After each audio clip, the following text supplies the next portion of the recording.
Bien, muy buenas noches. Es un placer estar de vuelta con ustedes. Mi nombre es Juan Enrique Mancini, pertenezco al Círculo de Adeptos Espírita Carolina Fernández y hoy les propongo em, tratar de reflexionar sobre la pena del talión o la ley del talión. Tan próxima estamos en las fechas de Navidad que el mundo por naturaleza eh, entiende. Y les propongo esta forma de pensar tan importante y la avanzada tan importante que hizo Jesús en la tierra. Antes de decir esto, quiero agradecer a Dios por sobre todas las cosas, a los guías de esta casa, de la casa de Redención, y a todos los seres de luz que hoy nos acompañan en esta noche, teniendo principalmente las miras de una reforma íntima y de ser cada vez mejores. Por lo menos intentarlo en esta asistencia y continuar en la próxima reencarnación. Vamos a ver qué es la pena del talión. Primero vamos a buscar, antes que todo, yo tengo unos apuntes para ir ordenándonos, pero vamos a buscar, antes que todo, qué significa realmente la palabra talión. La palabra talión, en realidad, si buscamos en el caso del idioma español, en el diccionario de Real Academia Española, vamos a ver que viene de la palabra latina talos o tale, de ahí deriva dos palabras. La palabra tallo, el tallo de un árbol, el sostén de un árbol, y la palabra tal, tal por cual, que decimos en español, o sea, semejante a. O sea que significa idéntico o semejante, ¿sí? La palabra talión.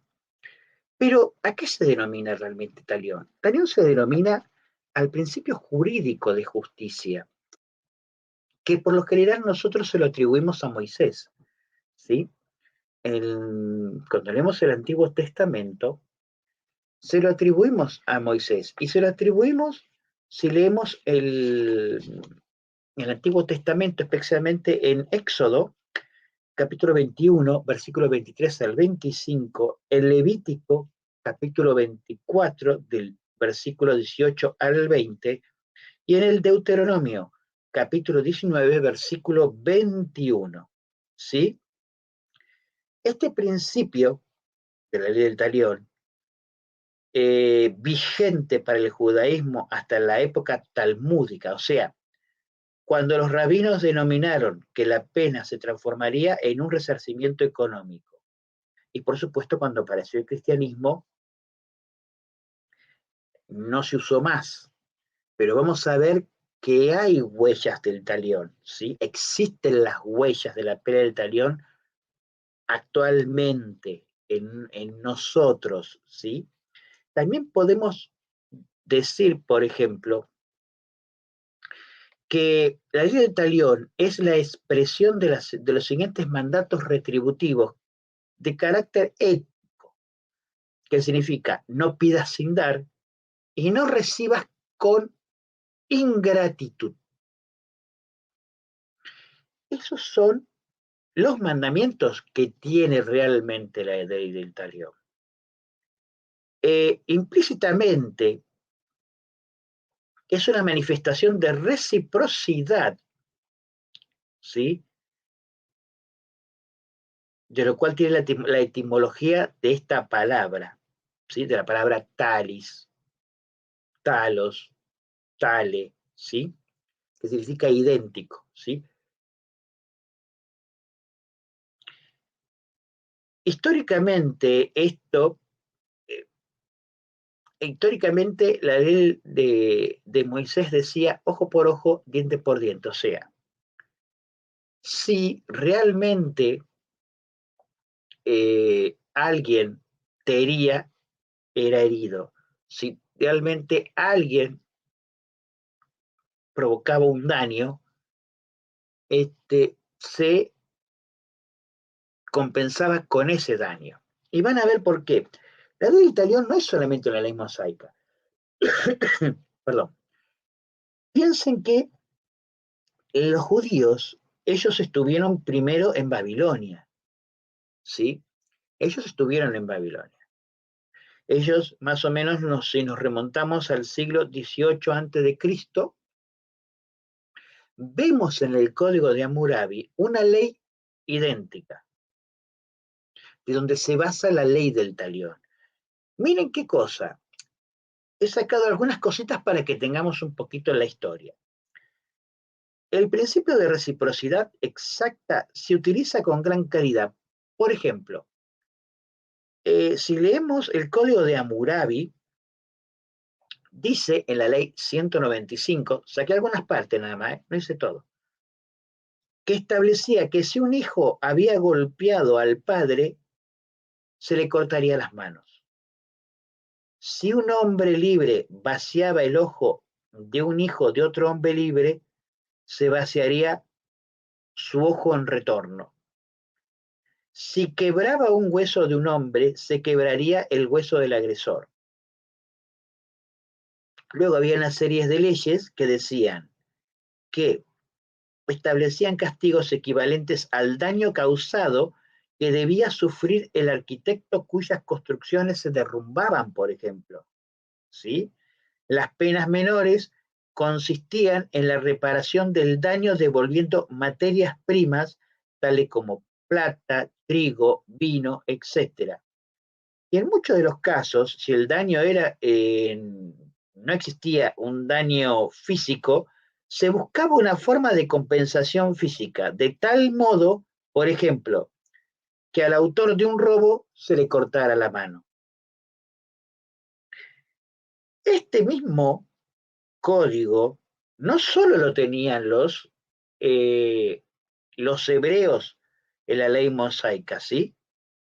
Sino, si nos remontamos un poquitito al siglo XV antes de Cristo, la antigua Roma, en lo que llamaban ley de las 12 tablas, decía, por ejemplo, un ejemplo, en la tabla número 8 decía que una curiosa combinación entre normas inspiradas en la ley del talión y normas correspondientes a sistemas jurídicos menos primitivistas.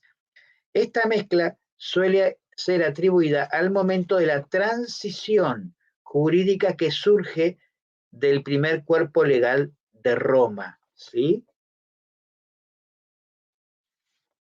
Ahora, estas leyes declaraban quién era hostil y quién era enemigo, pero ¿a quién se le llamaba enemigo en esa época? Si buscamos los orígenes de la palabra enemigo, que viene del latín inimicus, y que significa no amigo, ¿sí? No era necesario que sea un rival o un agresor, sino un no amigo. Un ejemplo, ustedes salen a la calle y van a un comercio y compran algo. Bien, esa persona que le vende es un enemigo, porque es un no amigo. No es necesario que sea agresor. Es una persona a la cual no tienen ningún tipo de relación, no tienen ningún tipo de allegada. Amigo significa junto a mí, que no tiene llegada a mí. Es un enemigo, es una persona que está fuera de mí. Enemigo puede ser el barrendero, un empleado público, un maestro. Pero ¿qué pasa? Cuando entra en el idioma común de la Edad Media, se considera enemigo a toda persona que es adversa hacia nosotros. Cambia el sentido latino por un sentido más progresivo cuando entra realmente en la Edad Media. Y ahí este significado de enemigo comienza a cambiarse por un no amigo para convertirse en adversario. Contrario a mí significa adverso, contrario a mí, contrario a lo que soy. Entonces comenzamos a decir que toda persona que me agrede es un enemigo, o sea, es no amigo mío, es una persona a la cual a partir de ahora no tengo más vínculos, o que nunca tuve vínculos, o que también no estoy interesado por su comportamiento hacia mí en mantener un vínculo, ¿sí? O sea, estar cerca mío. Hacer amigo significa cerca mío. A, adjunto, migo, a mí, ¿sí? Adjunto a mí. Es muy importante en el movimiento espírita, cuando explicamos esto, estudiar la etimología de las palabras para entender lo que después Jesús hizo con esto. Porque si no entendemos de dónde viene esto, no podemos tener una idea del por qué la ley del talión hoy se entiende así. Esta ley que estamos hablando también progresa con otro nombre, que es la palabra hostil. Ustedes saben de dónde viene la palabra hostil. Una persona hostil, una persona enemiga es una persona hostil. Hemos dicho, ¿qué significa hostil? Hostil, hosti, significa, se le decía al ejército o al pueblo que era enemigo. Y como hostil se le decía a la persona declarada enemiga pública. La palabra hostil etimológicamente significa extranjero. De ahí viene la palabra hostil, hostilizar, hostilidades. ¿Sí? O sea, todo aquel que es hostil es extranjero a mí, es fuera de mi entorno, de mi relación, fuera a mí, por ejemplo, eh, aún teniendo un hermano, lo puedo declarar como enemigo. ¿Por qué?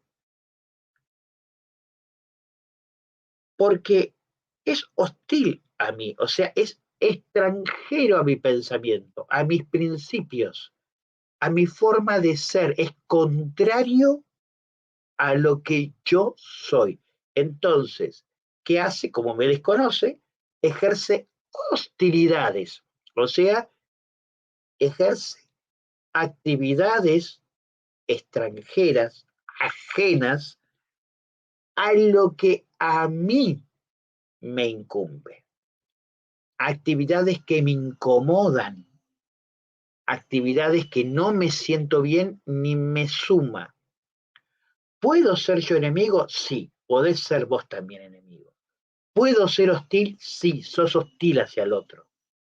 Sos hostil desde el momento que no te comportás como un hermano. Y aquí volvemos a la palabra realmente que entiende hermano el cristianismo. Porque cuando viene el cristianismo, esto desaparece. ¿Qué dice Jesús? ¿Qué dice Jesús en Juan? Sí, estoy buscando. Acá está. Jesús dice en Juan eh, habla que amad los unos a los otros, como yo os he amado. He aquí mi primer mandamiento, he aquí el segundo. Amad a vuestros enemigos. Y en esta segunda parte, lo que hace Jesús es derogar una ley que hasta ahora sabemos que viene del siglo XVIII antes de Jesucristo. Una ley al cual las compensaciones eran dañar. Ustedes la han visto. Si vaciamos un ojo, vacías el ojo del otro. Si te corta una mano, te corta para el otro. Si se viene abajo una casa, hay que pagar la indemnización por cada persona. Ustedes dicen, la ley del talión, ¿está vigente? Sí está vigente. En la República Argentina tenemos el derecho germánico, que se manifiesta con el nombre de Blu Trache o venganza de sangre. ¿Sí? Parecido a la mafia, lo que estoy hablando. Ese es el derecho germánico. En nuestro país, y creo que los países, la mayoría latinos, que se manejan por el derecho germánico y el derecho romano, se dice que cada cosa que nosotros dañamos al segundo se paga con compensación económica, que esto lo hicieron los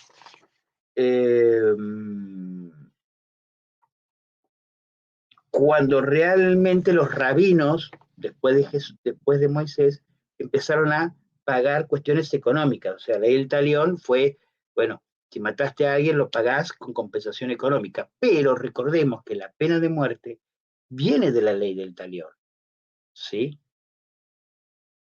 Pero Jesús, en las palabras de Pedro, trata de invalidar diciendo, el que a hierro mata, a hierro muere.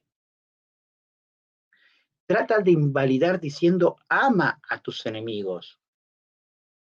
Trata inclusive por sobre todas las cosas en una parte tan importante en Juan capítulo 13, versículo 34, donde permanentemente Jesús habla de amar a vuestros enemigos. ¿Por qué?